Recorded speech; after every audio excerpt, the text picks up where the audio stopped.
We're taking Cool. away the DeSuvero that was there, taking away the old base, putting in a new base, and installing the sculpture. So, I mean, Okay. they paid for it, but we did it. Okay. Wow. Now the boys said in Spanish that this meeting has been recorded. I mean, everything that you say, it's recorded. You need a lawyer immediately.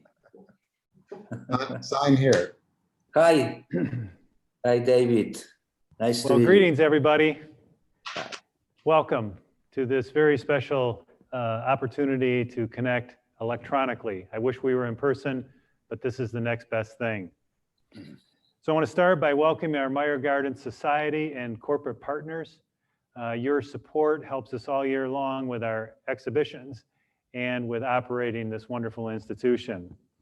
I also want to thank all the donors to our Welcoming World, Honoring a Legacy of Love capital campaign. It is your gifts that are making this fantastic building project and acquisition of Utopia possible. I also want to welcome the clients and friends of the Richard Gray Gallery. We are so pleased to have you with us today. And thank you to our dear friends, Bill Padness and Margie Kay, for their generous donation to support this event. Bill is a longtime board of directors member and has serves on our sculpture advisory committee and has served many times as chair of that committee. Margie and Bill, thank you so much for your generous support. A few quick housekeeping items. The duration of the event is approximately 1 hour, just for planning purposes. Your questions are encouraged. I'll be watching the chat function, so if you could type your questions into the chat function of Zoom, then after the conversation with Jaume and Paul, I will ask as many as time allows. Following my introductions, there'll be a short film which we're going to show. Following the film, we'll go right into the discussion between Paul and Jaume. So let me introduce each of our participants now. First, our dear friend, Jaume Plensa. Jaume is making the world better, one piece of artwork at a time. His work is thoughtful, his work is beautiful. His work is inspiring enough to move your emotions. For many years, we have been able to enjoy Jaume's work. It's a fantastic steel and stone sculpture called I, You, She, or He, and it's in our sculpture park. Jaume is an absolute master, a brilliant master at conveying thoughts through visual means. He uses and creates physical objects to convey thoughts in beautiful and profound ways. He also understands relationships between artwork and architecture better than any other artist I have ever known. Back in 2015, when I saw his installation of some fabulous works in a 400-year-old Venice basilica, I knew immediately Jaume would be the best possible artist for us to work with on our fantastic project. Jaume, it is an honor and a privilege to have you with us today. Also a dear friend is Paul Gray. Paul is principal of the Richard Gray Gallery located in Chicago and in New York City. Paul and his exceptionally talented team of professionals focus on building deep and insightful relationships with artists and collectors like Meijer Gardens. We know this exceedingly well. We have worked with Paul on many acquisitions. His ability to match our needs with the finest artists in the world, like Jaume Plensa, is truly extraordinary. It is why we have developed such a close relationship. Paul, thank you for being with us today. Thank you for help making Meijer Gardens what luxury columnist calls the best sculpture park in the world. Now let me share a brief story. For 87 days earlier this year, we had to be closed because of the pandemic. A few of us were working here, and they were tough days, trying to figure out a new way forward in a new environment. At the end of the day, I had the privilege of walking in to our new Welcome Center in the Garden Pavilion Room, which is beautifully and exquisitely designed by the premier architects of Todd Williams and Billy Chen. I got to go into this room and see the installation progress of Utopia. And once again in my life, I was able to realize that I got to be awake in my own dream becoming reality.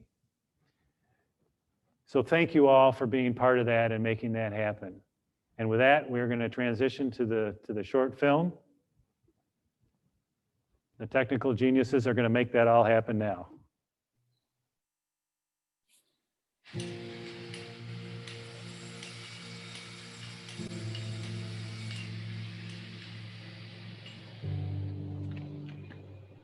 Well, my dear friend, I am so delighted to be here in your hometown to see the first mock-up or installation of Utopia. And I reflect back on the fact that Meijer Gardens is a love story. We were founded in the principle of the fact that Fred Meijer loves sculpture, Lena Meijer loves horticulture, and we've put those two art forms together. But it's also about Fred and Lena's love to each other and to our community, not just Grand Rapids community, but to the world. And through the generosity of the Meijer family, we were able to have this project called Welcoming the World, Honoring a Legacy of Love. And I know those concepts of welcoming the world and love are really important to you. And I just love for you to share with us and the viewer all about Utopia and what it means to you. My perception of the space when I've been invited to do a project, a proposal for the new space that the architects designed for the new building, it was to try to embrace something that for me is also very important, and I guess for the Mayas as well, which is community, people. Doesn't matter origin, doesn't matter from where they are coming. The dream was to try to create a human landscape in some ways, to take all the room as a metaphor about humanity. But I wanted to talk about something more visible, which is the container in where the soul is. And it's just a group of faces from different origins, creating that amazing landscape, taking all the perimeter of the space. Today, I'm really moved by the idea that we have the first mock-up, the first sample, and we are embracing materials from other parts of the world, from different quarries, from different countries, different personalities, different interests. And I think it's not only a very high skill technological project, which it is. I guess it's something very important for me, which is a project plenty of love. And that for me is key. It's not only to have good technicians, it's to have amazing people around, and we got it. In our discussions earlier, as we were walking around, you talked about the United Nations of people that are coming together to create Utopia. Tell us more about that. I think art is something that is coming spontaneously in one situation. I'm convinced Utopia, the project for Grand Rapids, it's really one of those cases in my life. For some reasons, I had that idea. People in Grand Rapids were excited with, and they accepted the commission, and we are collaborating together. But I have the right group of collaborators, the right group of friends to do it. And we are today in the workshop. I have three main technicians that helps me permanently with my sculptures, with my heads, as you know. One is from Greece, one is from France, and one is from Japan. And don't ask me why, but I'm convinced that their fingers are speaking different languages, but also different sensibilities. And I'm convinced we are creating today tradition. And that, I think, Grand Rapids will be one of the leaders in that way, because we are trying to risk an idea for the future, but that idea will be tradition. Talk a little bit about your selection of marble, the color, the textures of it, and where you found it.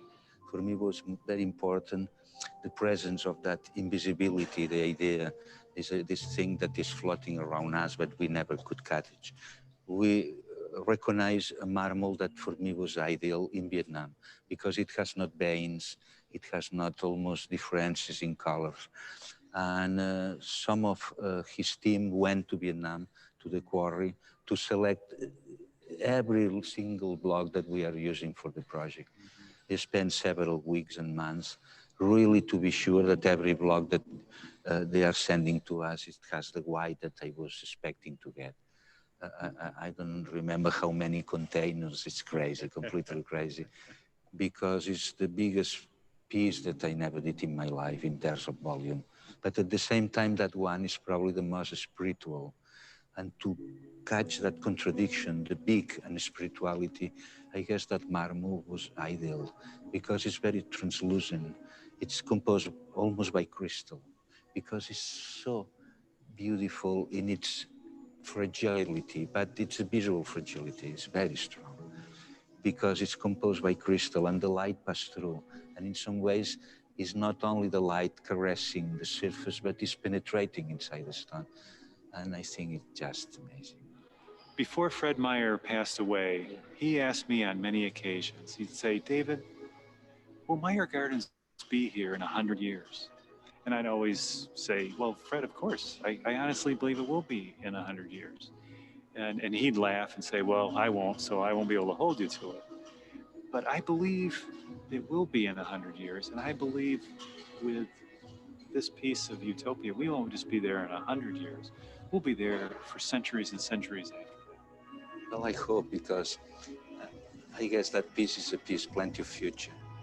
I think it's a little bit like the bottle, keeping the message inside, a message that I guess the Meijer Sculpture Garden has since always, which is to embrace humanity and nature. And I think it's a very powerful and strong message. I'm extremely honored to be part of that idea and concept for the future. That goes both ways. We're very honored. Thank you, my dear. Thank you. Thank you. Thank you.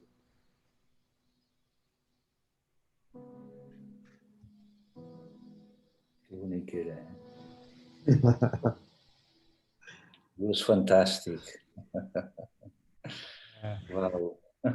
Great. Well, Paul and Jaume, if you could take it from here.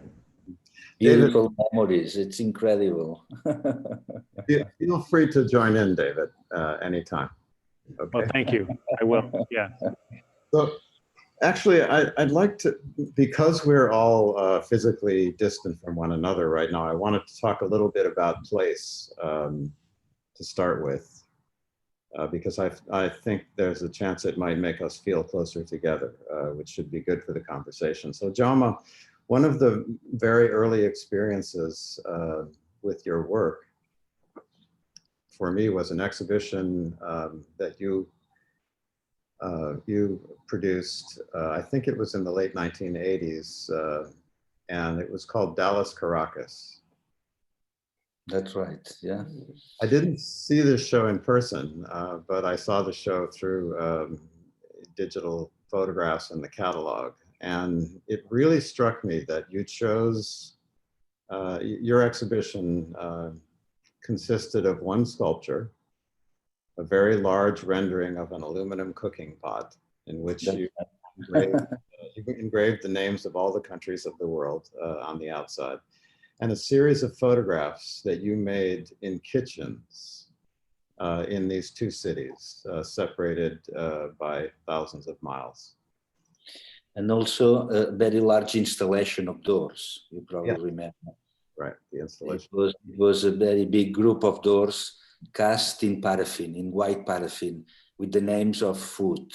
Each door has the name of one kind of food. Yeah, I honestly remember also that show. It was very strong because it was more than a show, it was a project. It was also my idea about what was the most common places in the world. For me, the main places were airports, hospitals, and kitchens.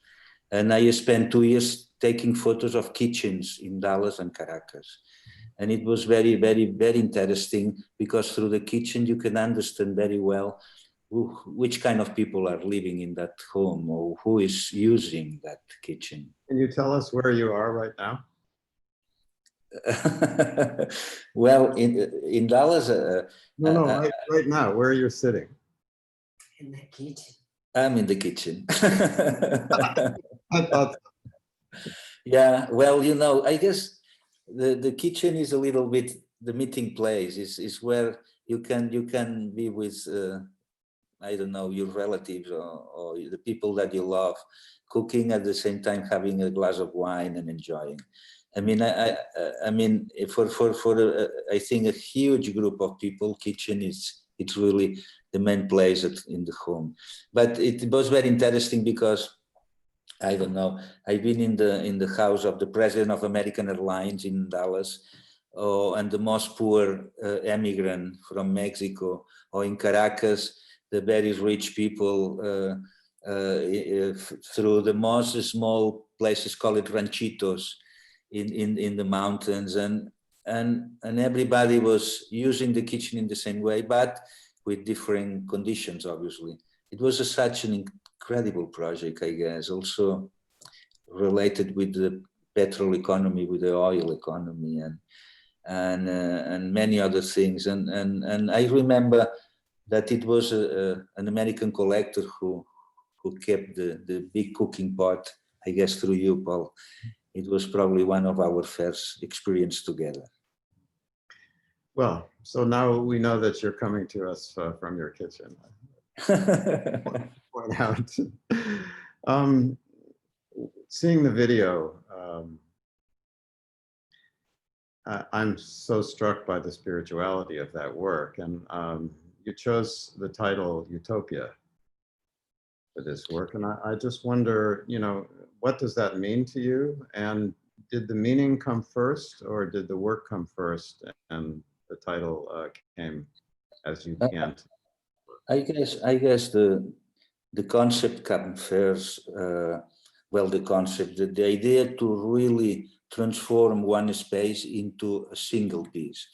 I mean, when I've been invited to do something, they never talk about the project. I remember Joe Becker at that time, who was the director of the Meijer Sculpture Garden, invited me to visit the show of Michelangelo at the Metropolitan in New York one Sunday morning, and we walked together to that show, and I went out of the show so excited that I think he did the biggest mistake in his life to talk about a project after to visit the show of Michelangelo.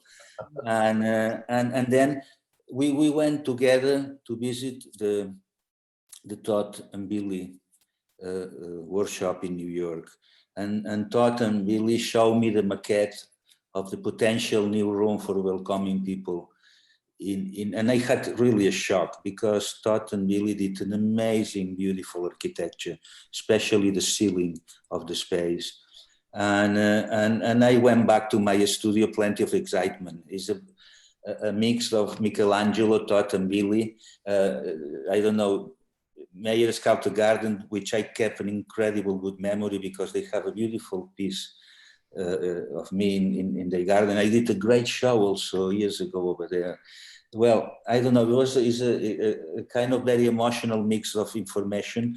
And finally I said, look, nobody asked me to do it, but I have to do something unforgettable, something that is not a sculpture, but is a statement about the sculpture.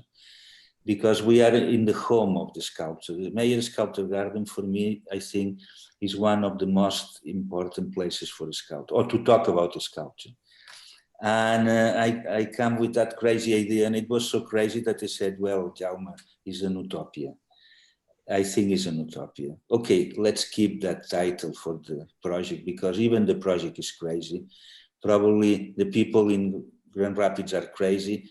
Everybody should be crazy to embrace that project. And my surprise, but it was true, everybody was completely crazy and they accepted. I mean, the way you talk about the genesis of projects like this is one of my favorite conversation topics with you, because when you decide to set aside, you know, limitations and preconceptions and just allow your mind to wander to these dreams that you have, beautiful things always come. So you often talk about sculpture and what it means to you. And you relate it to the process of asking a question. And for you, it's a meaningful way to ask questions. You talk about the relationship between material and immaterial. I know you're very influenced by text and by poetry. Can you speak a little bit about that? Sure. Well, in the precedent video that we have seen, I mentioned the concept of invisibility also. And it's funny that I'm trying to talk about invisibility with 400 tons of marble. I know it seems a contradiction. And I spend my life talking about that duality, that kind of contradiction, poetry and cast iron, invisible things and marble. Everything around my life is incredibly heavy, but I'm always dreaming about something untouchable, something that seems that is invisible, transparent. And especially that project Utopia, it's a piece around the walls, and it's not taking the position of the center. It's refusing that concept of totem, which totem is really a kind of homage or let's say a celebration. It's more, let's say, I also said in the video, is the bottle. And people walking inside will be the message. I think it's beautiful. Every one of us walking inside the space will be the message, because every individual is the real message. It's the most important for me. And to catch that concept, I guess a sculptor was really ideal for me, because a sculptor has not any capacity to describe. He's always talking about concepts, about ideas, about feelings, about emotions. And thanks to poets, I understood very well what it means, only with one word to say maximum. And my work is, in any case, is not minimal visually, but I guess it's very minimal in the concept. I'm extremely precise in the concept, or I'm trying to be precise. And that piece, Utopia, is there 4 heads, 4 different portraits of young women, elongated in the horizontal way that becomes like a landscape. Okay, but the people that we are waiting one day that will be visiting the space. And maybe they will be not conscious of the importance for me of them, but they are completing the piece in every moment. And that for me is the influence of poetry, because a poem could not exist if it's not somebody with the book in the hands reading. And I think that it's really interesting in my pieces. Oh, that's beautiful. How did the compression of figures come to you? You know, how did that aspect of compressing figures come into your work, and when? Yeah, well, I guess we were talking a lot, Paul, about in which moment in my life I decided to keep working on the portrait. It was thanks to the Crown Fountain project in Chicago at Millennium Park, in where I decided to film in video 1,000 faces of people living in Chicago in town. But it was all kind of people. When I finished that project, I enjoyed so much the concept of portrait that I decided to keep on it, but only with portraits of young women, celebrating that for me, memory and future is always female. Okay. One step more was the idea to compress the volume. Since always, every time I had a coin in my hands, I was so curious to see what was in the other side of the coin, because it seems that the face of somebody, this kind of, I don't know, mythological faces, or the face of an old president or old king, are always disappearing in nothing, millimeters. And I said, but where this volume is going on? I mean, where the volume is. And I start to compress my sculptures. And it's very beautiful as an experience, because when you are really in front of the piece, it seems a complete volume, but when you're walking around, it seems that the piece is disappearing. I did another step more, and it was to really work on the walls.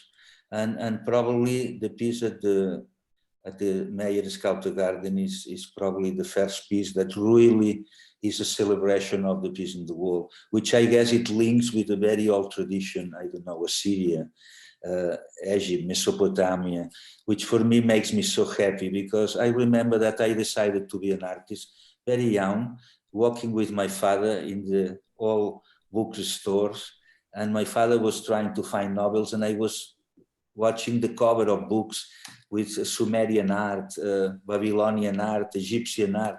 And I was asking myself, well, those is just amazing, beautiful things.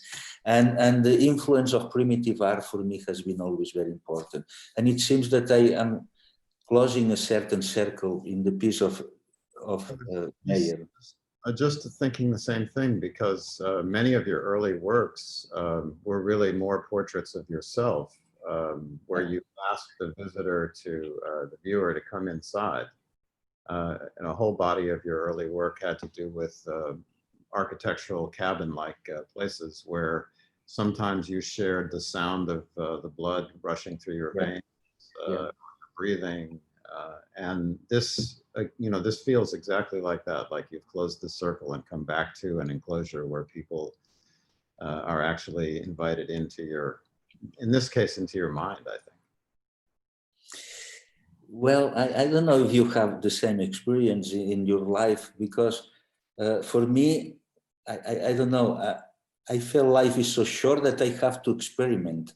And some parts of my life, I've been working with my own blood sound. I mean, you remember, it was a beautiful pieces following the sound of my blood stream, or with light, or with sound.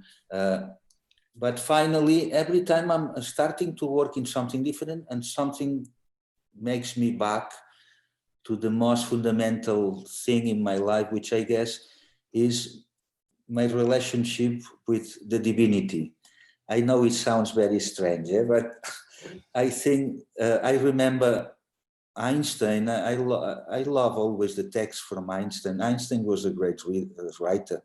And he said, well, I'm only interested about what God thinks. The rest are only details.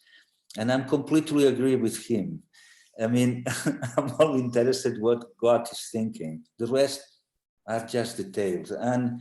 And sculpture is absolutely the best way to talk with divinities. And for me, it has been an incredible link with my childhood, or with yesterday. I mean, it seems that time is less important, disappear in my work. It seems that it's timeless. It's not in importance the everyday or what happened in the world. I'm talking about humanity, about the answer of humanity in front of the conflicts, in front of the problems. I'm living in a country that, with the Mediterranean area, becomes a very complicated place for migration. But what you can to do, to describe that, the journalists are doing much better. I have to talk about the soul of that people. And when you are talking about the soul of that people, you are talking about a politician soul, but also immigrant soul, because they are too close, but in different places of the, and that makes me very happy, because I discovered that beauty is the main link between all of us. And I guess Meijer is also a good example of how a strong beauty could be. Beauty is not a pink color. Beauty is something so strong that put everybody in the same track, with the same memory, with the same principles. Well, I can't think of another time in my life, and probably all of our lives, quite like the last 8 months. A time where, this sense that we had developed that we could be anywhere in the world at any moment has been, and our world has been sort of contracted, physically at least. Most of our ability to travel has been restricted because of the pandemic. I'm really interested in knowing what you've been dreaming about these last 8 months. Oof. Could you ask me in 2 years?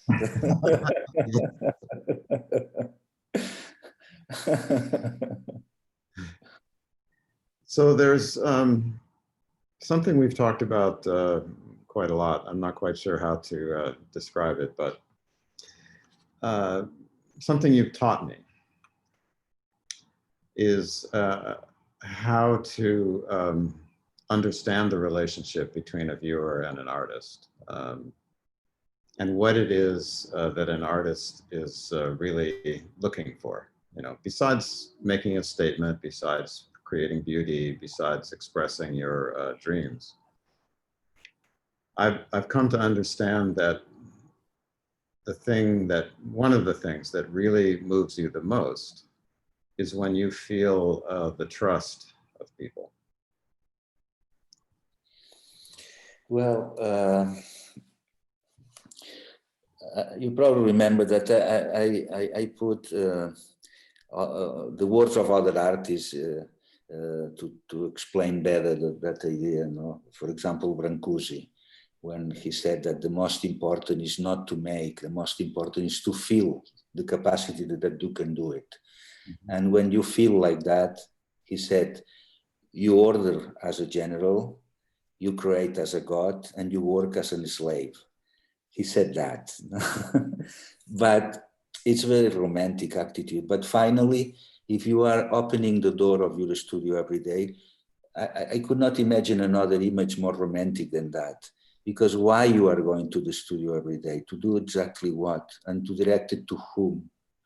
And finally, after the years, you understand that you are working exactly from you and to you. You are the direction. But in the space in between you, from you and to you, it's all the world there. Everybody's there in between. It's like a private conversation between you and the image in the mirror of yourself. And in between, it's a huge space, apparently, that everybody has room for. And I love that because, well, we did together, Paul, fantastic project in the public space. You know how much I love public space, but not because public space. I love public space because it's people living in.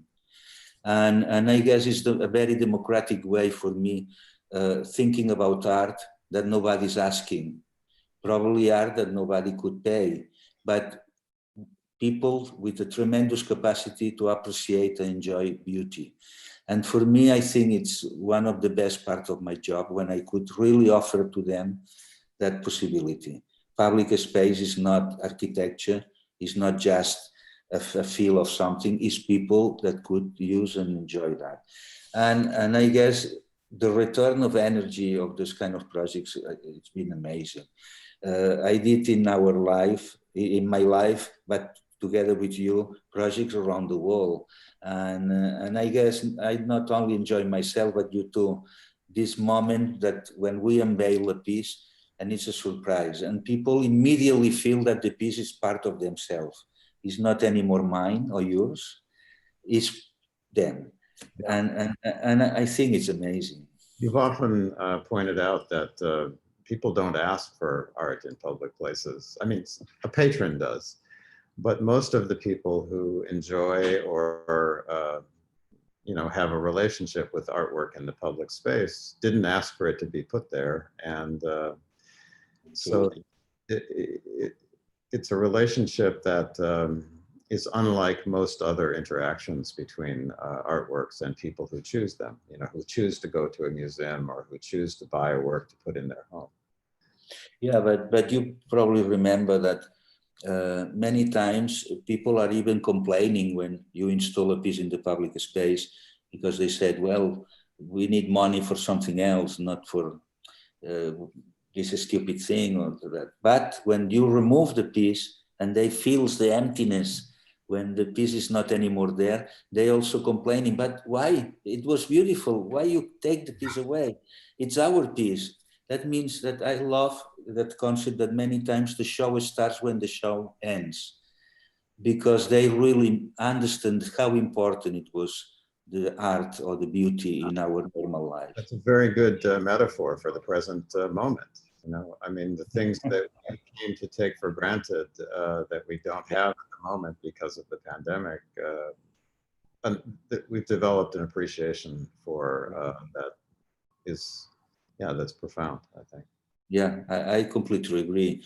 And many times I'm telling to politicians, please talk more with artists. I guess art has a tremendous capacity to think about reality, but from another perspective. And well, maybe artists are dreamers, or it seems that we are in the clouds, but from the clouds you can see reality much better sometimes. And you know, birds could look at to us from above, and they have a tremendous perspective of life. You know, you were saying something yesterday about the diversity of people who contributed to this project. That's true. Especially the technicians, you know, who you developed a relationship with. Could tell us a little something about the people that helped you make this work? Well, I mean, probably the besides you and I, that one night we were discussing how was the possibility to do a project with certain limitations, not mental limitations, but economic limitations, because it was so crazy, my project, that I understood it was complex. And we found a solution, and the solution was the most simple one, just to carve the stone. I mean, sometimes the most easy or most clear, not easy, the most clear was in front of us, and it was difficult to see it. Okay, and since that moment, the key technician in that project was Liber Casanovas, which is my main assistant, and Joan Samper after, which are architects working in my studio, and they were creating, Liber especially was creating all the specific tools necessary to develop my crazy idea. Okay, then it was a company in Canada, also structural engineers calculating all the little brackets and metal pieces necessary to keep my pieces fixed on the walls. Thanks God, Todd and Billy did huge walls in concrete to help the structure for the ceiling. And thanks to that, I was able to install 400 tons around the wall. Okay, and then we found this amazing marble in Vietnam. You have to know that this quarry in Vietnam has not roads. You only arrive by a river. And it was one Italian dealer in the stone that helped us to find that, and with my team from Barbany, it's a stone technician working a lot for Sagrada Familia from Gaudí in Barcelona, and I thought he was the most appropriate person for something like that. And his son and the Italian dealer went to Vietnam to find the marble. They spent, I don't know, 3 months, I guess, over there, selecting blocks. Actually carving the stone are the same ones that are carving the stone for Sagrada. And carving the stone, it was this guy from Greece. His family has a quarry in Greece, and he came to Mr. Barbany's workshop because it's very famous and probably one of the best to know more or to learn more. Then I have this guy from France, and then this girl from Japan, who is normally a person working in my sculptures, because she caressed the pieces. She's not touching the pieces, she's caressing. And everybody led by Mr. Barbany, I guess we did a tremendous project. I was really, I was worried about finding a fabricator that could help carve 400 tons of stone. And when we had our first meeting with Barbany, it didn't seem to, I mean, only a company and only a family that has been carving a cathedral in Barcelona for a generation now could look at a project like this and say, sure, we can do this. It's true. He's the fourth generation. He also owns a quarry of granite stone. I mean, and he's a passionate of stone. It is only the only person who could do something like that, and to say yes, we can do it without any importance. But the most extraordinary thing in the short video we have seen the first mock-up of the piece. You remember, no, the one part of a face, and it was really moving because we said we can do it, but we were very unsure about every detail. The piece is composed by 397 blocks. Some of the blocks are more than 2 tons. It was crazy, honestly. And we spent 2 years with the same obsession: Grand Rapids, Grand Rapids, Grand Rapids. And it was, in the end, the last day, I remember Mr. Baban had really a baby blues almost, no? A shock, no? Because it was done. And we have the good luck to have a company from New York to install the piece in Grand Rapids. They are masters installing stone on the walls. And they even sent an email to Mr. Van saying, we are really impressed, not a single mistake in any one of the blocks. And that, for him, as a technician, was an honor. And I hope one day for the opening, people will tell me something nice to me, because now it's only technical appreciation. I'll keep you on the edge of your seat, and I won't be the first. No, but I just asked David if it was possible to send me photos, but apparently they cover all the piece completely with plastics to protect, because they are working now in the ceiling and after the ceiling with the floor. And I'm really curious because, I mean, I'm sure, I told to David the other day, I'm afraid that the moment I will be inside, I will start to cry immediately, because it's too emotional. That is not, it's not good for our health, these kind of projects, because it's too strong, it's too much. The Crown Fountain was similar in that way. You remember, we spent 3.5 years working day and night. All my white hair, it's thanks to the Crown Fountain and now to the Meijer Sculptor Garden. But the return of energy is amazing. I mean, the piece will be something extraordinary for many other artists. They will understand that things like that are possible. And that, I think, is, we are opening a new gate for many others. This concept of the return of energy, it's a perfect segue into a question that Jochen Weirich, the curator of the Meijer, just put into the chat. Thanks for that question. He says, I had the pleasure of working with you on the exhibition Human Landscape at Cheekwood, and now I have the privilege to work at Meijer Gardens for the unveiling of Utopia. Your work always looks different in each location where it's installed. How does each location and its environment allow you to grow as an artist? And what is the most important thing you take away from each new place? Wow, it's incredible, because the question has already the answer. No, because it's true. I took from every place something, obviously, but I don't know yet. I mean, he must to ask me in 2 years' time as well.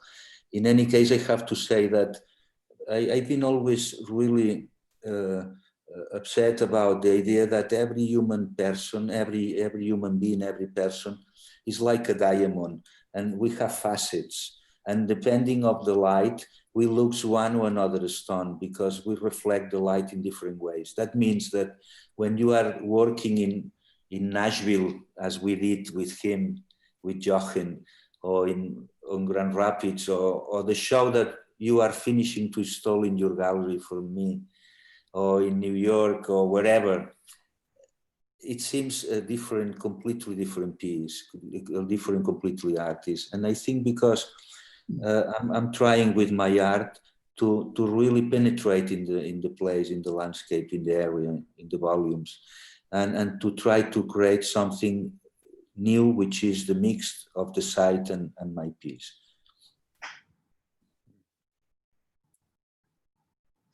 Are you getting questions, Paul? Well, we have just that one so far, but if anyone wants to pose a question, this would be a very good time. Curious to know what people are thinking.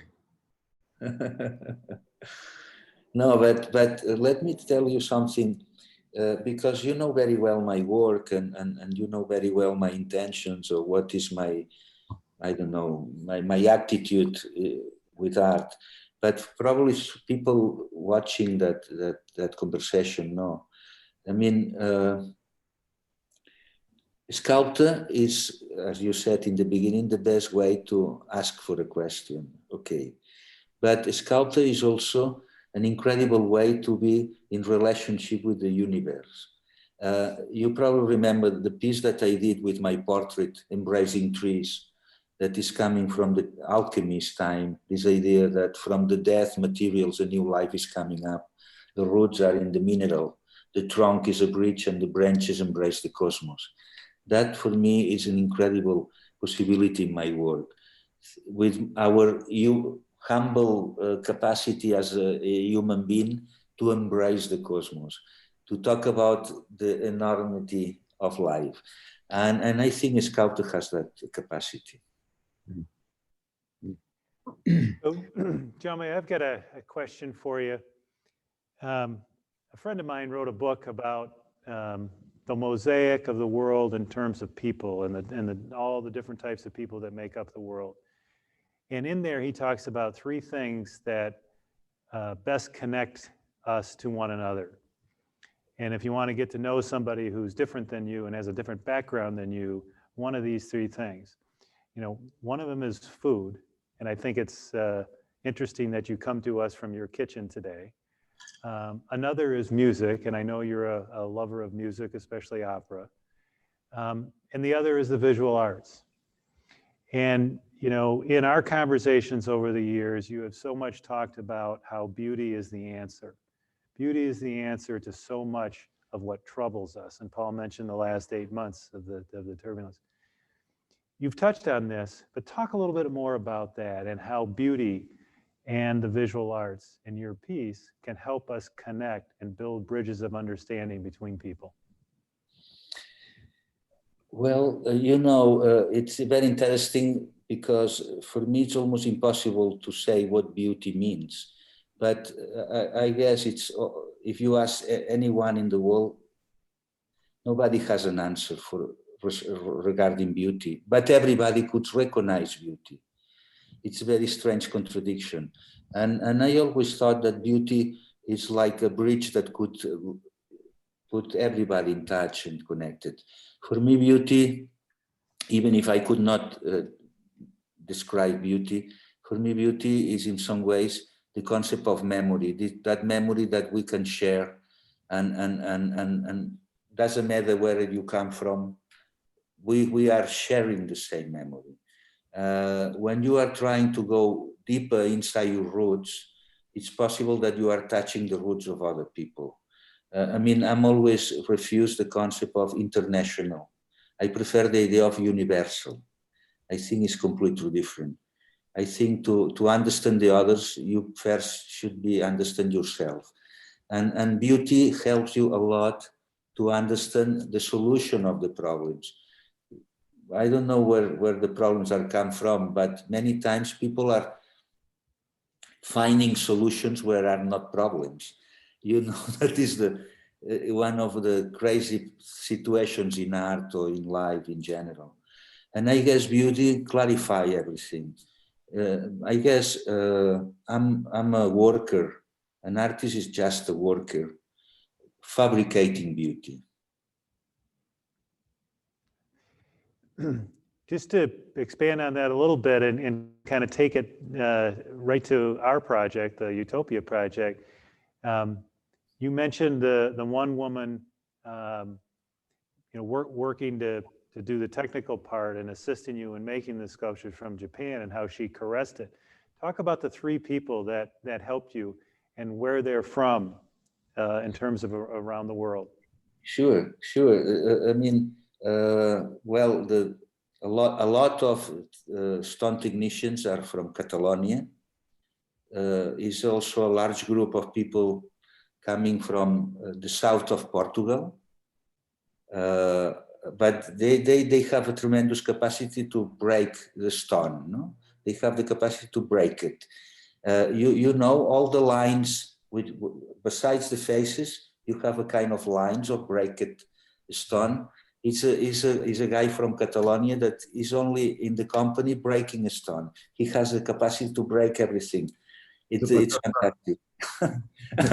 His name is Emilio, and it's amazing. Okay, Emilio is fantastic. He's another level. Okay, breaking things.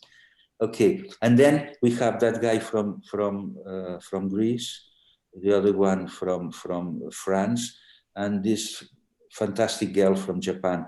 It was they were already there. I mean, it is people that normally help me in my stone sculptures, in alabaster, in marble, and in black granite, and they have something that you cannot teach.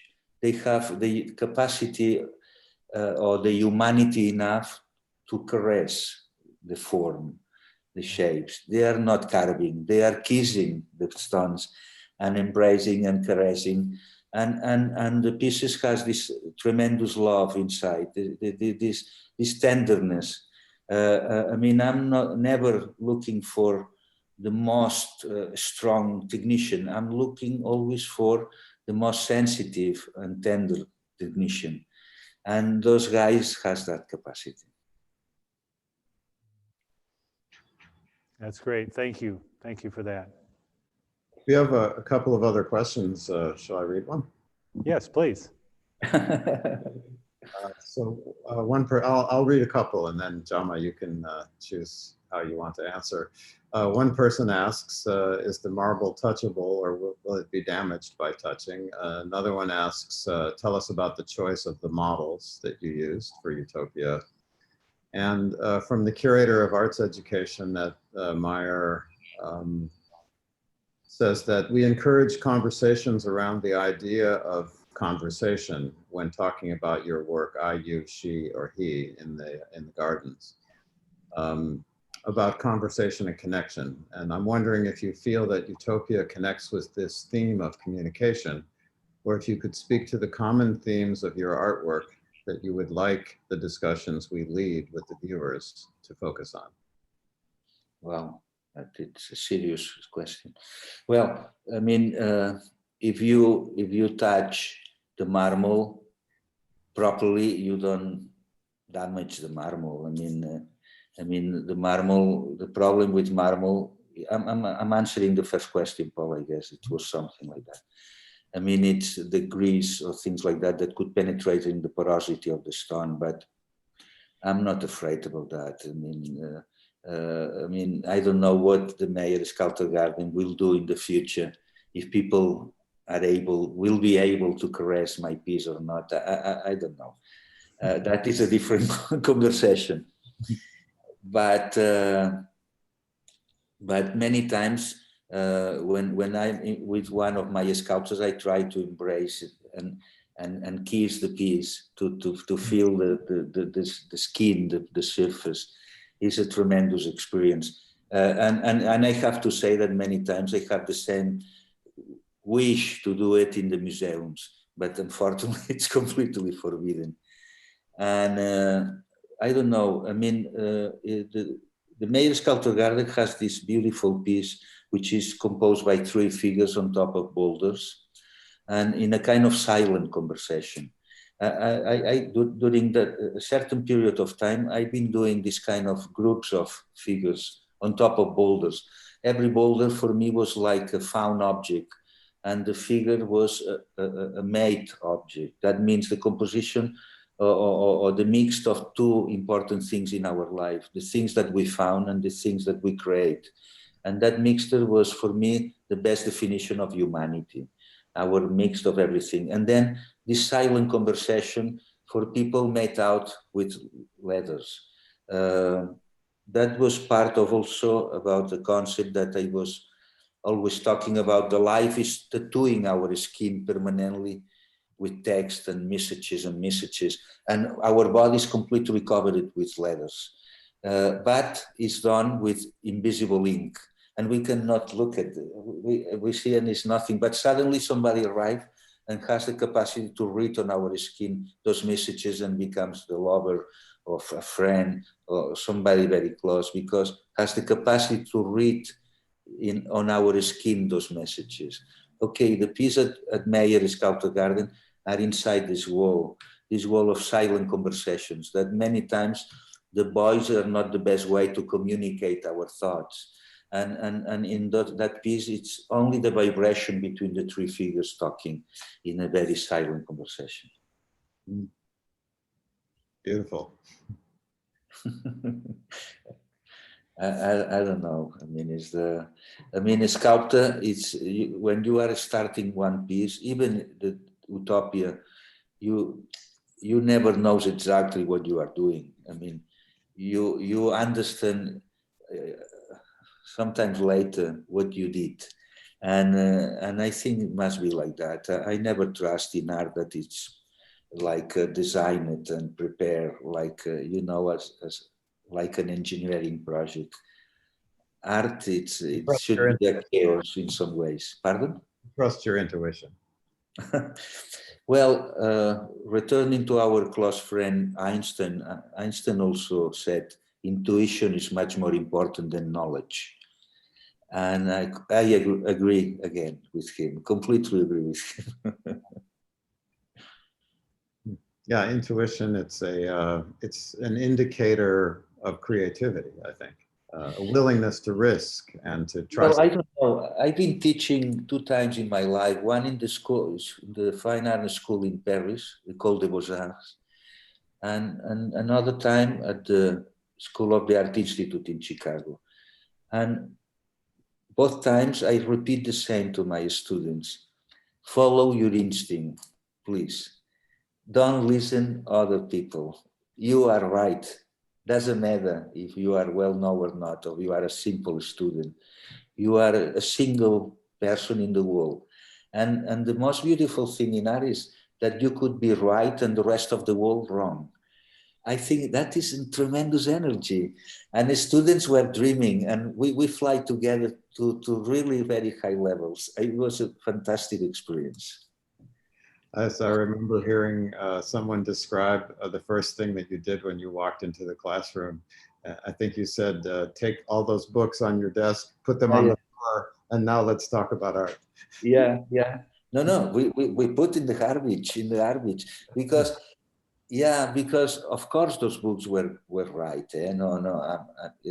I mean, I was not against, but it wasn't a statement. Please follow your instinct, follow your thoughts, trust on you. Finally, that was the idea, trust on you. I mean, many times people ask me why your figures has the eyes closed, why your portraits has the eyes closed. And my intention is that the person in front of my pieces could think about themselves. That says, okay, let's try to imagine or to understand what we are hiding inside ourselves, and to try to understand how much beautiful we are hiding inside ourselves, because we are never talking about ourselves. We are always talking about messages arriving that we feel are more chic or more convenient or more cultural, but we never talk about ourselves. And I guess the most important is what we are thinking, and trust that we are right also. And we have a tremendous pressure in society against that. I mean, and we have to liberate. When you're capturing the images of the models that you use in works like Utopia, are you thinking about what's going on in their minds? No, because I'm it's so complicated. Oh God, I'm completely surrounded with technicians and people like that. No, it's funny because when I'm scanning, as you know, I'm scanning the head of those models. It's not a photography. It's a scanning, and my main intention is to try to merge sculpture and photography. That is the main idea.